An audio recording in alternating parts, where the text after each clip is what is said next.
Hi, in this video, I'm going to be showing you the shoulder press using the pendulum squat. Now, luckily, this exercise is very good for helping different exercises.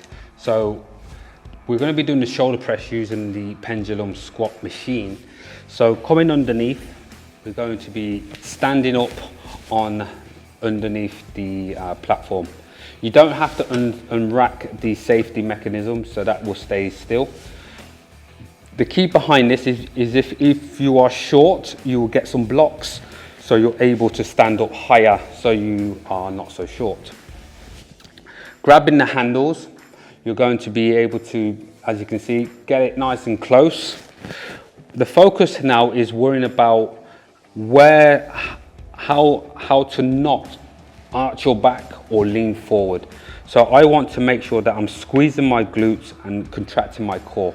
From this position, I focus on pressing in the angle of the pendulum rather than pressing up. So I press forward while maintaining my body staying still.